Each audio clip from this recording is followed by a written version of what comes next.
ദൈവമക്കളെ, ഈശോയ്ക്ക് ഒരുപാട് നമുക്ക് നന്ദി പറയാം. ഇന്ന് കർത്താവ് നമുക്ക് തരാൻ പോകുന്ന വചനം ആത്മാവിനെ സുഖപ്പെടുത്തുന്ന വചനമാണ്.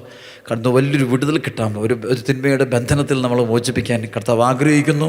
അപ്പോൾ അതിനുവേണ്ടി നമുക്ക് ആഗ്രഹിച്ച് പ്രാർത്ഥിക്കും. ഇന്ന് ഈ വചനം കേട്ടുകൊണ്ടിരിക്കുക തന്നെ നിങ്ങളുടെ ഓരോരുത്തരും ജീവിതത്തിൽ പരിശുദ്ധാത്മാവ് സ്പർശിക്കട്ടെ. പരിശുദ്ധാത്മാവ് ആത്മാവിനെ തൊട്ട് വന്നിട്ട് നിങ്ങളുടെ മുറിവുകളും വിഷമമൊക്കെ മാറി ദൈവമകനും ദൈവമകളായിട്ട് നിങ്ങൾ മാറട്ടെ. വചനം വായിക്കാമെന്ന വചനം വളരെ പ്രധാനപ്പെട്ട വചനം. എസെക്കിയേലിൻ്റെ പുസ്തകം 8-ാം അധ്യായം 1 മുതൽ 6 വരെയുള്ള വചനം. വലിയൊരു വചനം. 6-ാം വർഷം 6-ാം മാസം 5-ാം ദിവസം ഞാൻ എൻ്റെ വീട്ടിലിരിക്കുകയായിരുന്നു. പ്രവാചകൻ പറയുക, എസെക്കിയേൽ പ്രവാചകൻ. എൻ്റെ മുമ്പിൽ യൂദയായിലെ ശ്രേഷ്ഠന്മാരും ഇരിക്കുന്നുണ്ടായിരുന്നു. അപ്പോൾ അവിടെ വച്ച് ദൈവമായ കർത്താവിൻ്റെ കരം എൻ്റെ മേൽ വന്നു. ഞാൻ നോക്കി, അതാ മനുഷ്യ സാദൃശ്യത്തിൽ ഒരു രൂപം. അവൻ്റെ അരക്കെട്ട് പോലെ തോന്നിയ ഭാഗത്തിന് താഴെ അഗ്നിയും അരക്കെട്ടിന് മുകളിൽ തിളങ്ങുന്ന ഓടിൻ്റേത് പോലെയുള്ള ശോഭയും. കൈകൊണ്ട് തോന്നിയ ഭാഗം നീട്ടി അവൻ എൻ്റെ മുടുക്കി പിടിച്ചു. ആത്മാവെന്നെ ഭൂമിയുടെയും ആകാശത്തിൻ്റെയും മധ്യത്തിലേക്ക് ഉയർത്തി. വലിയൊരു പ്രവാചകനായി ഈ എസെക്കിയേൽ പ്രവാചകൻ. ഒരുപാട് പരിശുദ്ധാത്മാവിൻ്റെ അനുഭവം നേരിട്ട് സ്വന്തമാക്കിയിട്ടുള്ള അതിവിശുദ്ധനായ ഒരു പുരോഹിതനും കൂടിയായിരുന്നു ഈ എസെക്കിയേൽ. വചനം പറയുകയാണ്, ദൈവത്തിൽ നിന്നുള്ള ദർശനങ്ങളിൽ എന്നെ ജെറുസലേമിൽ അകത്തെ അങ്കണത്തിൻ്റെ വടക്കേ വാതിക്കലേക്ക് കൊണ്ടുപോയി. അസൂയ ജനിപ്പിക്കുന്ന അസൂയാ വിഗ്രഹത്തിൻ്റെ പീഠ അവിടെ ഉണ്ടായിരുന്നു. ദൈവമായ കർത്താവ് എസെക്കിയേലിൻ്റെ ആത്മാവിനെ ദേവാലയത്തിലേക്ക് കൂട്ടിക്കൊണ്ടുപോയിട്ട് കാണിച്ചു കൊടുക്കുകയാണ്. അവിടെ ഒരു വിഗ്രഹം ഇരിക്കുന്നു, അസൂയാ വിഗ്രഹം. അത് അവിടെ ഇസ്രായേൽ ദൈവത്തിൻ്റെ മഹത്വം സമതലത്തിൽ വെച്ച് ഞാൻ കണ്ട ദർശനത്തിലേതുപോലെ തന്നെയായിരുന്നു അത്.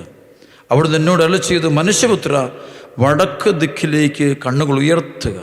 ഞാൻ വടക്ക് ദിക്കിലേക്ക് കണ്ണുകൾ ഉയർത്തി. അത് ബലിപീഠത്തിൻ്റെ വാതിൽക്കൽ വടക്ക് വശത്ത് ആ അസൂയ വിഗ്രഹം നിൽക്കുന്നു. അവിടുന്ന് എന്നോട് അരുളി ചെയ്തു, മനുഷ്യപുത്ര, അവർ ചെയ്യുന്നത് നീ കാണുന്നുണ്ടോ?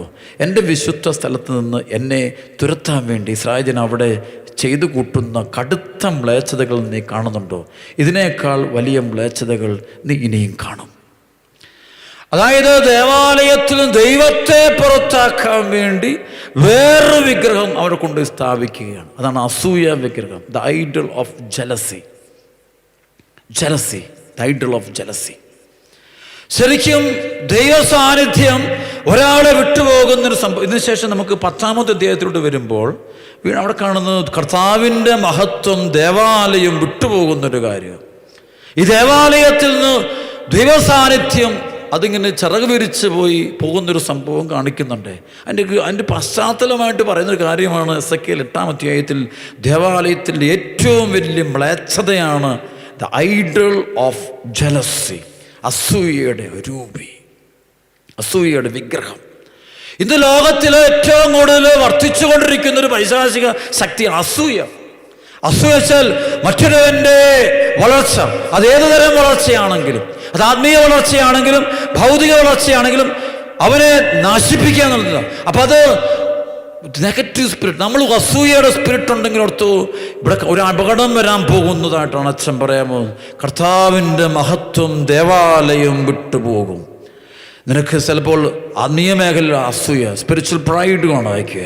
അപ്പോൾ ഭർത്താവിൻ്റെ വളർച്ചയോർത്തുള്ള അസൂയ, അല്ലെങ്കിൽ ഭാര്യയുടെ വളർച്ചയോർത്തുള്ള അസൂയ, അല്ലെങ്കിൽ അയൽക്കാരൻ്റെ വളർച്ചയോർത്തുള്ള അസൂയ, അത് ആത്മീയ ഭൗതികമാകട്ടെ, എല്ലാത്തും അസൂയ. അധികാരത്തിൽ ഒരാൾ വളരുമ്പോൾ അസൂയ, മറ്റുള്ളവരാൽ ബഹുമാനിക്കപ്പെടുന്ന ഒരാളോടുണ്ടാകുന്ന അസൂയ. ഈ അസൂയ കയറി അകത്തിരുന്ന് കഴിയുമ്പോൾ ഉണ്ടാകുന്ന നിനക്കൊരപകടം വരാൻ പോവുക. ആ അപകടം മറ്റൊന്നുമല്ല, ഇതിൽ നിന്ന് ദൈവ ചൈതന്യം വിട്ടുപോകും, അഭിഷേകം നിന്നെ വിട്ടുപോകും, കൃപ നിന്നെ വിട്ടുപോകും. അതിന് യാതൊരു സംശയമില്ല. അതുകൊണ്ടാണല്ലോ ഈ യാക്കോബ് ലേഖനത്തിൽ ഇത് വ്യക്തമായിട്ട് യാക്കോബ് ശ്ലീഹ പഠിപ്പിക്കുന്നുണ്ട്. യാക്കോബ് ലേഖനത്തിൻ്റെ 3-ാം അധ്യായത്തിൽ, യാക്കോബ് ലേഖനത്തിൻ്റെ 3-ാം അധ്യായത്തിൻ്റെ 14-15 എന്തെന്നാൽ നിങ്ങൾക്ക് കടുത്ത അസൂയയും ഹൃദയത്തിൽ സ്വാർത്ഥമോഹം ഉണ്ടാകുമ്പോൾ ആത്മപ്രശംസ ചെയ്യുകയോ സത്യത്തിന് വിരുദ്ധമായി വ്യാജം പറയുകയോ അരുത്. ഈ ജ്ഞാനം ഉന്നതത്തിൽ നിന്നുള്ളതല്ല, മറിച്ച് ഭൗമികവും സ്വാർത്ഥപരവും പൈശാചികവുമാണ്. കടുത്ത അസൂയുള്ളപ്പോൾ നൽകുന്ന ചില പ്രബോധനങ്ങൾ അത് മറ്റുള്ളവരെ നശിപ്പിക്കാം. ചിലപ്പോൾ സഭയുടെ വളർച്ച കണ്ടിട്ട് അസൂയകാരിട്ട് പിശാചുക്കൾ ചില പ്രബോധനങ്ങൾ മാറ്റരും. പരിശുദ്ധാത്മാവിനെതിരെ വരും, സുവിശേഷ പ്രഘോഷണത്തിനെതിരെ വരും, കുടുംബത്തിനെതിരെ വരും, മക്കൾക്കെതിരെ വരും, നല്ല കുടുംബജീവികൾക്കെതിരെ വരും. അതിവരാണ് അത് കടുത്ത അസൂയയിൽ നിന്നുണ്ടാകുന്ന. സ്വസ്ഥമായ ചില കുടുംബങ്ങൾ ജീവിക്കുമ്പോൾ പറഞ്ഞു കൊടുക്കും വേറെ ദുഷ്ടാരൂപി, അതിൻ്റെ കാരണം അങ്ങനെയല്ല, അതിന് വേറെ ചില കാരണങ്ങളൊക്കെ ഉണ്ടെന്നേ. അവൻ്റെ ചില നാരായ വഴിയോ ചില ആൾക്കാർ പാവങ്ങൾ കഷ്ടപ്പെട്ട് വളരുമ്പോൾ അങ്ങനെയല്ല, അവിടുത്തെ വളർച്ചയുടെ പിന്നിലോ അതിന് വേറെ ചില കഥകളൊക്കെ ഉണ്ടെന്നേ. അവിടുത്തെ അപ്പനെ കുറിച്ചുള്ള കഥ, അമ്മയെക്കുറിച്ചുള്ള ചില കഥകളൊക്കെ ഉണ്ട്, മോനെ കുറിച്ച് മോളെ. അപ്പം അവന് അവിടെയുള്ള ഏതെങ്കിലും കുറവെടുത്ത് മുന്നോട്ട് വെച്ചിട്ട് അതിനെ നമ്മൾ ചെളി വാരി എറിയണം. അതാണ് ഈ അസൂയ എന്ന സ്പിരിറ്റ് കയറി കഴിയുമ്പോൾ ധേരായ ജീവൻ നയിക്കുന്നവരെ അതല്ലാന്നാക്കാൻ വേണ്ടി ഒരു ചെളിയെടുത്തിട്ട് എറിഞ്ഞു കഴിയുമ്പോൾ അപ്പോഴാണ് ഈ പിശാചിന് ഭയങ്കര ആനന്ദം ഉണ്ടാകുക, ഒരു ആഹ്ലാദം ഉണ്ടാകുന്ന സമയത്താണ്. അതാണ് അവരത് ദൈവ ചൈതന്യം പോയി അസൂയ വിഗ്രഹം അവൻ്റെ ഉള്ളിലോട്ട് കയറിയിട്ടുണ്ട്. അത് എടുത്ത് തകർന്ന് പലപ്പോഴും ഈ അസൂയ വിഗ്രഹം തകരുന്നത് അവനെ കൊണ്ടേ തകരുള്ളൂ, അവന് ഒരുമിച്ച് തകരുള്ളൂ, അല്ലാതെ അസൂയ തന്നെ പോകാറില്ല. പലപ്പോഴും അസൂയുള്ളവനെ കൊണ്ട് പിശാച് പോകുന്നു പറയും. അസൂയയുടെ സ്പിരിറ്റ് ശരിക്കും മാലാഹമാർക്കുണ്ടായ പ്രശ്നം ദൈവ അസൂയയുടെ രൂപി കൊണ്ടാണെന്ന് പറയുന്നത്. ഈ മാലാഹമാരിൽ ചില ആളുകൾ പിശാചുക്കളായി പോയെന്ന് പറയുന്നത് അസൂയയുടെ അല്ലെങ്കിൽ അഹങ്കാരത്തിൻ്റെ അരൂപി അവരിൽ കയറിയത് കൊണ്ടാണ്. തിന്മയുടെ ശക്തി അവരെ വേട്ടയാടിയത് നശിപ്പിച്ചെന്ന് പറയും. ജ്ഞാനത്തിൻ്റെ പുസ്തകത്തിൽ ഇതുമായി ബന്ധപ്പെടുന്ന വലിയൊരു വചനം പരിശുദ്ധാത്മാവ് പറയുന്നുണ്ട്. അത് ഇത്തരം ആളുകളെ വളരെ നമ്മൾ സൂക്ഷിച്ചോണം. അത്തരം ആളുകളുമായിട്ടുള്ള ബന്ധങ്ങൾ വരുമ്പോൾ നമ്മുടെ ആത്മീയ ജീവിതം മുഴുവൻ തകർന്നു പോകാൻ സാധ്യത വളരെ ഉണ്ടെന്ന് പരിശുദ്ധാത്മാവ് പഠിപ്പിക്കുന്ന വചനമാണ്. ജ്ഞാനത്തിൻ്റെ പുസ്തകം 1:16 പറയും, അധർമ്മികൾ വാക്കും പ്രവൃത്തിയും വഴി മരണത്തെ ക്ഷണിച്ചു വരുത്തി മിത്രമെന്ന് കരുതി അതുമായി സഖ്യം ചേർന്ന് സ്വയം നശിക്കുന്നു. അതിനോട് ചേരാൻ അവർ യോഗ്യരാണ്. വീണ്ടും ജ്ഞാനത്തിൻ്റെ പുസ്തകം 2:23-24 വചനം, ശരിക്കത് 21-24 വരെ വായിക്കണം. ജ്ഞാനം 2:21-24 വരെ.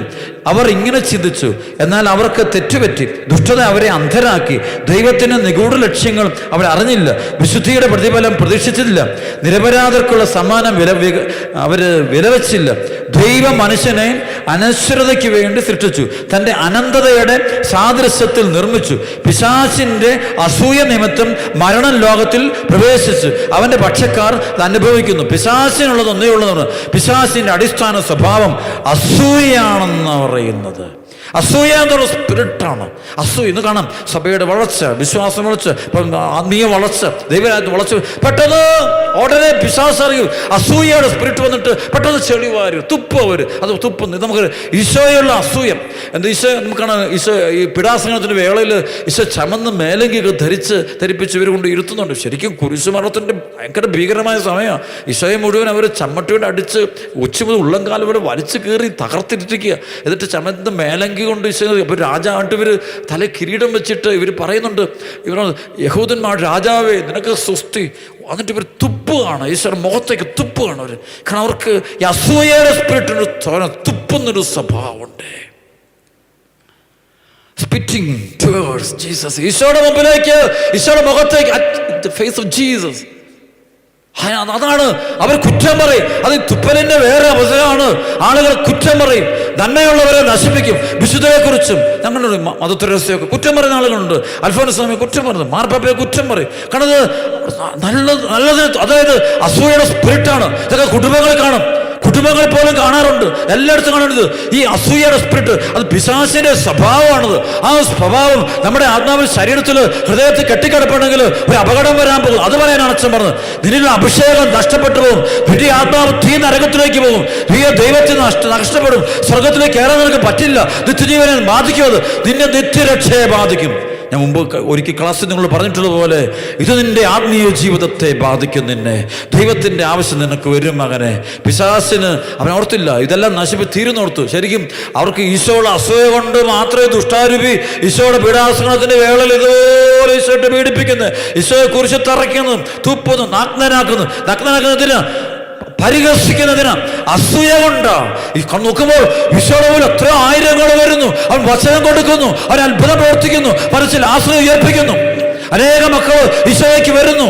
യഹൂദ ജനത്തിലെ ഒരു വിഭാഗം തന്നെ യേശു ദൈവമാണെന്ന് ഏറ്റുപറയുമ്പോൾ അവർക്കുണ്ടാകുന്ന അസൂയയുടെ സ്പിരിറ്റ് ഉണ്ട്. Spirit jealousy. ഇത് കുടുംബ പ്രശ്നങ്ങളൊക്കെ പ്രവർത്തിക്കുന്നു. സഭയിലും സമൂഹത്തിലും രാഷ്ട്രത്തിലും ഒക്കെ പ്രവർത്തിക്കുന്ന സ്പിരിറ്റിലാണ്. ഇത് കയറുന്നത് ഒത്തിരി മക്കൾ തിരിച്ചറിയാൻ എളുപ്പമല്ല. അസൂയയുടെ സ്പിരിറ്റ് വരുന്നത് നമുക്ക് മനസ്സിലാക്കാൻ പറ്റത്തില്ല. മത്തായിയുടെ സുവിശേഷം 4-ാം അധ്യായം 1 മുതൽ 11 വരെയുള്ള വചനം വായിക്കാൻ കാണാൻ പറ്റുമേ. ഈശോ മരുഭൂമിയിൽ 40 രാവും 40 പകലും പ്രാർത്ഥിച്ചിട്ട് ഈശോ പുറത്തേക്ക് വരുമ്പോൾ, ഉപവാസവും പ്രാർത്ഥനയും കഴിഞ്ഞ് ഇറങ്ങി വരുമ്പോൾ ഉടനെ കാണുന്നത് പിശാചാണ്.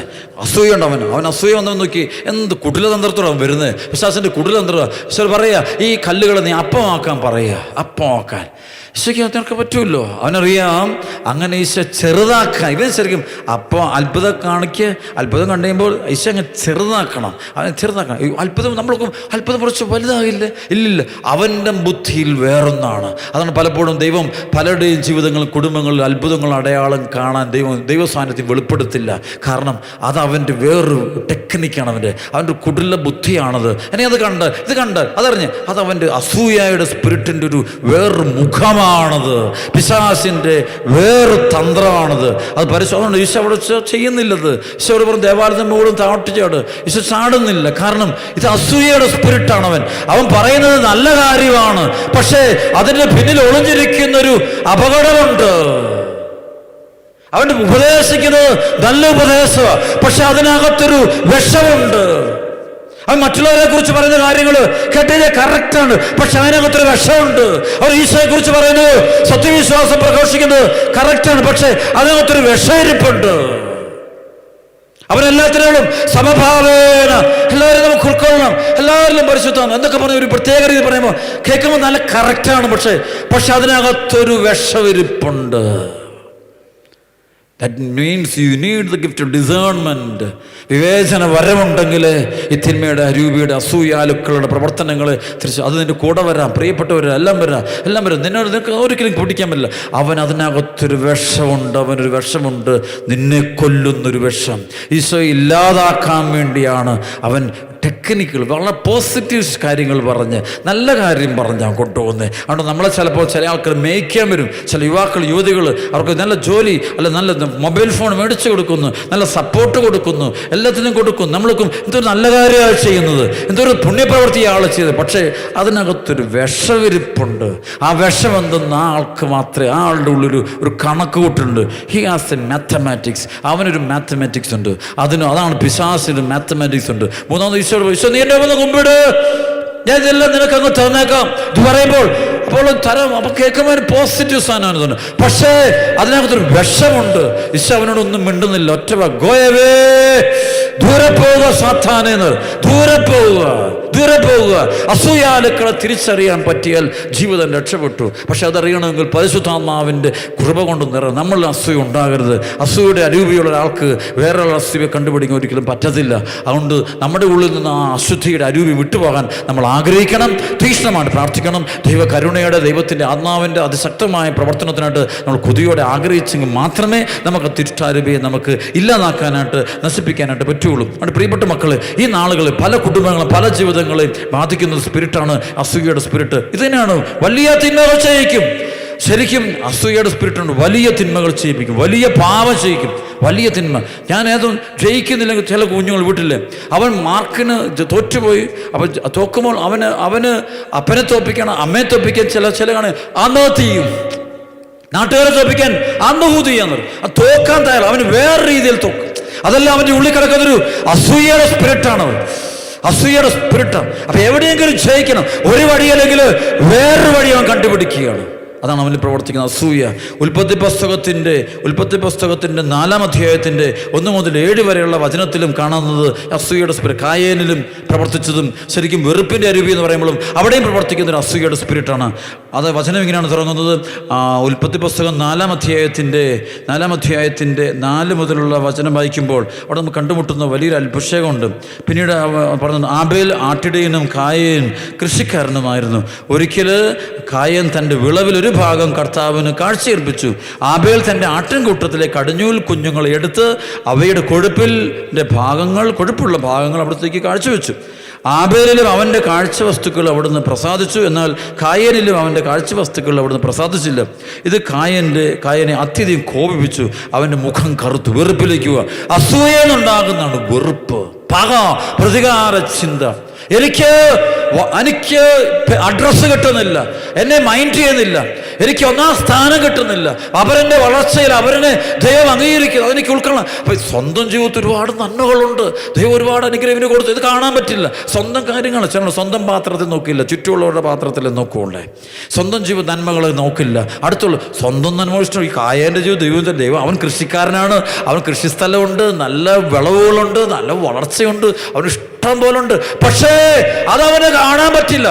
അസൂയക്കാരൻ സ്വന്തം നന്മകൾ കാണുകയില്ലാത്തവന് ദൈവം അവന് കൊടുത്തിരിക്കുന്ന അനുഗ്രഹങ്ങൾ കാണാൻ പറ്റത്തില്ല. ദൈവ സാന്നിധ്യം അവന് കൂടുതൽ കാണാൻ, ദൈവമറിച്ച് അവരെ മാത്രമേ കാണാൻ പറ്റുള്ളൂ. അത് കണ്ടിട്ട് ഇവനുണ്ടാകുന്ന ഒരു എതിർപ്പിന്റെ മനോഭാവം, അത് വെറുപ്പ് കയറുക. അസൂയയിൽ നിന്ന് വെറുപ്പിലേക്കുള്ള ഒരു നീക്കമുണ്ട്. അതാണ് ഇന്ന് ലോകത്ത് നടക്കുന്നത്. വെറുപ്പിന്റെ അരുവികരണം, അസൂയ കയറിയിട്ട് വെറുപ്പ്. അപ്പോഴാണ് നശീകരണ സ്വഭാവം. തീർക്കണം, അപ്പനാണ് തീർക്കണം, സഹോദരനെ തീർക്കണം, വൈദികനാണ് തീർക്കണം, മെത്രാനാണ് തീർക്കണം, പിഞ്ചു കുഞ്ഞുങ്ങളാണ് തീർക്കണം, അവളെ തീർക്കണം, അവനെ തീർക്കണം, അയൽക്കാരെ തീർക്കണം, ആരെയും തീർക്കണം. കാരണം അസൂയയുടെ സ്പിരിറ്റ്. സത്യം ഈ അസൂയ മാറാൻ എന്താണ് നീ ചെയ്യേണ്ടത്? ഒറ്റ വഴിയുള്ളൂ. ദൈവം നിനക്ക് തന്നിരിക്കുന്ന നന്മകളെ നീ ഒന്ന് നോക്ക്. ഇവിടം വരെ ദൈവം നിന്നെ എത്തിച്ചില്ലേ? എന്തെല്ലാം അനുഗ്രഹമുണ്ട്. ഇവരെ ആരുടെ സഹായമില്ല, ദൈവം നിന്നെ വളർത്തിയിട്ടില്ല. നിന്നെ തന്നെ എന്തോരം അനുഗ്രഹങ്ങളും അഭിഷേകങ്ങളും കൃപകളും ദൈവം തന്നിട്ടുണ്ട്. സൗജന്യമായിട്ട് ദൈവം അനുഗ്രഹം തന്നിട്ടുണ്ട്. അത് കാണാൻ നിനക്ക് പറ്റുന്നില്ല. അതാണ് നിന്റെ പ്രശ്നം. ദൈവം നിന്റെ വെച്ചെറിഞ്ഞിട്ടുള്ള കൃപകളെ കുറിച്ച് നീ കണ്ട് നീ നന്ദി പറഞ്ഞ് പ്രാർത്ഥിച്ച്, ദൈവം തന്ന അനുഗ്രഹങ്ങൾ നന്ദി പറഞ്ഞ് പ്രാർത്ഥിച്ച്, ദൈവം നിനക്ക് കൃപകൾക്ക് നന്ദി പറഞ്ഞ്, അപ്പോൾ എന്തെല്ലാം കാര്യങ്ങൾ ദൈവം നിന്നെ കുറിച്ച്. നീ അത്ര നീ അനുഗ്രഹിക്കപ്പെട്ട നിനക്ക് ആ വ്യക്തിയുടെ കൂടെ നിൽക്കാൻ നിനക്കും പറ്റും. ആബേലിൻ്റെ കൂടെ ഒരുപോലെ നിൽക്കാനുള്ള അനുഗ്രഹം ഉണ്ട് നിനക്കും. ആബേലിന് കൊടുത്ത പോലെ തന്നെ അനുഗ്രഹം ദൈവം നിനക്ക് തന്നിട്ടുണ്ട്. ഒരു കുറവ് ഒരുപോലെ തന്നിട്ടുണ്ട്. പക്ഷേ ഇത് നിനക്ക് തിരിച്ചറിയാൻ പറ്റാത്തതാണ് ഇതിലെ പിശാചിന്റെ പ്രവർത്തനം. അതിനാണ് പിശാച് നിന്നെ അത് തിരിച്ചറിയി തരാത്ത്. നിന്നെ നശിപ്പിക്കാൻ വേണ്ടിയാണ് ചെയ്യുന്നത്, അവരെ നശിപ്പിക്കുന്നതല്ല. ആബേലല്ല ശരിക്കും കൊല്ലപ്പെട്ടത് ജീവനോട് നടക്കുന്ന കായനാണ് കൊല്ലപ്പെട്ടത്. ആബേലിനെ പറ്റി അവൻ നിഷ്കളങ്കൻ. അവൻ മരിച്ചപ്പോൾ അവൻ്റെ ആത്മാവ്, വിശുദ്ധിയിലുള്ള ആത്മാവ് വേറെ സ്വർഗത്തിലേക്ക് കയറിപ്പോന്നു. ശിവന്റെ ആത്മാവാണ് തകർന്നു പോയത്. ശരിക്കും മരിച്ചത് ആബേലിൻ്റെ ആത്മാവല്ല, ശരിക്കും മരിച്ചത് കായൻ്റെ രൂപിയ. കായൻ്റെ ആത്മാവിനാണ് നാശം സംഭവിക്കുന്നത്. കായനാണ് അപകടം. വെറുപ്പും വിദ്വേഷം പകയും സൂക്ഷിക്കുന്നവനാണ് അപകടം വരുന്നത്. അല്ലാതെ അവര് മൂലം കൊല്ലപ്പെടുന്നവരല്ല. എത്രയോ നിഷ്കളങ്കരായ ആൾക്കാർ ചില ഈ വെറുപ്പിന്റെ ആൾക്കാരിലൂടെ കൊല്ലപ്പെട്ടിട്ടുണ്ട്. അവരൊന്നുമല്ല. ചിലപ്പോൾ ചില ആൾ ബോംബ് യുദ്ധങ്ങൾ നടക്കുമ്പോൾ അത്ര നിഷ്കളങ്ക മനുഷ്യർ മരിച്ചു പോയിട്ടുണ്ട്. അവർക്കൊന്നും സംഭവിക്കും. അവരുടെ ആത്മാക്കൾ വിശുദ്ധിയിലേക്കും ദൈവത്തിലേക്കും പോകുമ്പോൾ മറ്റവന്റെ ആത്മാവ് ശരിക്കും മരിച്ചത് ഈ കൊല്ലുന്നവന്റെ ആത്മാവല്ലേ മരിച്ചു പോകുന്നത്, തകർന്നു തരിപ്പണമായി പോകുന്നത്. പ്രിയപ്പെട്ട ദൈവമകളെ, അസൂയ എന്നുള്ള പിശാച് ശരിക്കും ഒന്നാന്തരം പിശാചാണ്. അത് നമ്മുടെ ഹൃദയത്തിൽ, ജീവിതത്തിൽ, കുടുംബത്തിൽ, നാട്ടിൽ, സമൂഹത്തിൽ, സഭയിൽ, അധികാരികളിൽ, ചുറ്റുമുള്ളവരിൽ, ക്ലാസ്മേറ്റ്സിൽ, നമ്മുടെ കൂടെയുള്ളവരിലൊക്കെ ഇത് പ്രവർത്തിക്കുമ്പോൾ അവരെല്ലാം അവരെ കൊല്ലുന്നവരായിട്ട് മാറും. നമ്മളെല്ലാം മറ്റുള്ള കൊല്ലുന്നവരായിട്ട്, തകർക്കുന്നവരായിട്ട് മാറും. അപ്പോൾ ആ ഒരു ബന്ധനം നമ്മൾ മാറിപ്പോകാൻ നമുക്ക് ആഗ്രഹിക്കണം, പ്രാർത്ഥിക്കണം. നമ്മൾ ഈ പിശാച് നമ്മളെ ബാധിച്ചിട്ടുണ്ടെങ്കിൽ അവരുടെ വളർച്ച, സ്വന്തം സഹോദരങ്ങളുടെ പോലും കൊലപാതകം നടക്കും, മറ്റൊന്ന് നശിപ്പിക്കും, ദുരാരോപണം നടത്തും. ഇന്നുണ്ട് വാട്സപ്പും ഫേസ്ബുക്കും ഒരുപാട് സോഷ്യൽ മീഡിയ ഉണ്ട്. അതൊക്കെ ഉപയോഗിച്ച് പലതരത്തിലാണ് കൊല്ലുന്നത്. പലരുടെയും ആയുധം വന്നത് വാളുമല്ല, അല്ലെങ്കിൽ തോക്കല്ല, അല്ലെങ്കിൽ ഗണ്ണൊന്നുമല്ല, നേരെ മറിച്ച് ചില എഴുത്തുകളും മറ്റു പലതും. അതാണ് അവരുപയോഗിക്കുന്ന ആയുധങ്ങൾ. അതുകൊണ്ട് കൊല്ലുക. കാരണം ഉള്ളിലുള്ള അസൂയാണ്. എനിക്ക് കിട്ടാൻ പറ്റാത്തത് നീ ആസ്വദിക്കുന്നു, ഞാൻ അനുഭവിക്കാത്തത് നീ അനുഭവിക്കുന്നു. അതുകൊണ്ട് നമ്മൾ രണ്ടുപേരും അനുഭവിക്കേണ്ട, നമുക്ക് രണ്ടുപേർക്കും തുല്യ ദുഃഖം മതി. ഈ ഒരവസ്ഥയോട് നീ ഇറങ്ങുക. പക്ഷെ അത് നിന്റെ തെറ്റായ ധാരണയാണ്. നിനക്ക് ഇഷ്ടം പോലെ അനുഗ്രഹം ദൈവം തന്നിട്ടുണ്ട്. ദൈവം നിനക്ക് ഒരുപാട് നന്മകൾ തന്നിട്ടുണ്ട്. നിനക്ക് ആരോഗ്യം തന്നിട്ടുണ്ട്, നിനക്ക് ഒത്തിരി സ്നേഹം തന്നിട്ടുണ്ട്, സമ്പത്ത് തന്നിട്ടുണ്ട്. ബുദ്ധിമുട്ട് ഒരു ഭാഗം നിന്റെ കുറവുകളുണ്ടെങ്കിലും, നീ കാണുന്ന ചില കുറവുകളുണ്ടെങ്കിലും ഒരുപാട് നേരം നന്മകളും വളർച്ചകളും ഉയർച്ചകളും ദൈവാനുഗ്രഹങ്ങളും അഭിഷേകങ്ങളും ദൈവം നിനക്ക് തന്നിട്ടുണ്ട്. അതോർത്ത് നീ നന്ദി പറഞ്ഞാൽ മതി. നിന്നിലുള്ള ഈ അസൂയയുടെ പിശാച് ഇറങ്ങിപ്പോവും. അസൂയയുടെ പിശാച് ഇറങ്ങിപ്പോകുമ്പോൾ കുടുംബ സമാധാനം, സമൂഹത്തിൽ ഐക്യം, കൂട്ടായ്മ, ദൈവാനുഭവം, ദൈവസ്നേഹം നിറയുന്നത്. അതുകൊണ്ട് ഭാര്യ ഭർത്താക്കന്മാർ ഇതുപോലെ തന്നെ അസൂയ ഉണ്ടാകാറുണ്ട്, സഹോദരങ്ങളും അസൂയ ഉണ്ടാകാറുണ്ട്, കൂട്ടുകാരും അസൂയ ഉണ്ടാകാറുണ്ട്, പ്രേമബന്ധക്കാരുടെ പോലെ അസൂയ ഉണ്ടാകാറുണ്ട്. ഈ അസൂയ വരുന്നിടത്താണ് ഈ ചതിയും കൊലപാതകങ്ങളും വലിയ തിന്മകൾ ഏറുന്നു. അതിൻ്റെ പിന്നിൽ പ്രവർത്തിക്കുന്നത് ദുഷ്ടാരൂപിയ. നമുക്ക് പ്രാർത്ഥിക്കാം. കർത്താവേ, ഞങ്ങളിലുള്ള അസൂയയുടെ അരൂപിയെ വേരോടെ പിഴുതു കളയണമേ. ഞങ്ങൾ പ്രവർത്തിക്കുന്ന ദുഷ്ടാരൂപികൾ ഞങ്ങളെ മോചിപ്പിക്കണമേ. കർത്താവേ, നിൻ്റെ പരിശുദ്ധാത്മാവിൻ്റെ ശക്തി കൊണ്ട് ഞങ്ങളെ അനുഗ്രഹിക്കണമേ. കർത്താവേ, ഇന്ന് നീ ഞങ്ങളെ സുഖപ്പെടുത്തണമേ. ഞങ്ങൾക്ക് നന്ദി പറയാനുള്ള കൃപ, അങ്ങ് ഞങ്ങൾക്ക് തന്ന ഓരോ അനുഗ്രഹങ്ങളും ചെറുതും എല്ലാം വലുതാ കർത്താവേ. ഒന്നുമില്ല, ഞങ്ങൾക്ക് അങ്ങ് തന്ന ജന്മം, അങ്ങ് ഞങ്ങൾക്ക് തരാൻ പോകുന്ന നിത്യരക്ഷ, അങ്ങ് ഞങ്ങളുടെ ആത്മാവിനെ സ്വന്തമാക്കി ഞങ്ങളുടെ ആത്മാവിൽ ഞങ്ങൾ നിറച്ച് എല്ലാത്തിനും ഈശോയെ കോടിക്കണക്കിന് നന്ദി ആരാധന അർപ്പിക്കുന്നു. ഈ സമയത്ത് നിൻ്റെ കരം ഞങ്ങൾ വെളിപ്പെടണമേ. ഈ ശുശ്രൂഷ പങ്കെടുത്തുകൊണ്ടിരിക്കുന്ന ഓരോരുത്തരും കർത്താവിൻ്റെ ആത്മാവ് വ്യാപരിക്കട്ടെ. പരിശുദ്ധമായ സൗഖ്യം ഉണ്ടാകട്ടെ. ഇന്ന് ഇവർ ചോദിച്ച പ്രാർത്ഥനകൾ അവർ ദൈവമേ നിൻ്റെ മുകളിൽ സമർപ്പിച്ച ഓരോ അപേക്ഷകൾക്കും ഇന്ന് തന്നെ നീ അവർക്ക് ഉത്തരം കൊടുത്ത്, ഇന്ന് തന്നെ നീ അവരെ കണ്ണുനീരൊപ്പി, ഇന്ന് തന്നെ അവർക്ക് സമാധാനവും ആശ്വാസവും പ്രദാനം ചെയ്യണമേ. നമുക്ക് ഒരുമിച്ച് ആരാധനയിൽ പങ്കെടുക്കാം. ദൈവം നമ്മെ അനുഗ്രഹിക്കട്ടെ.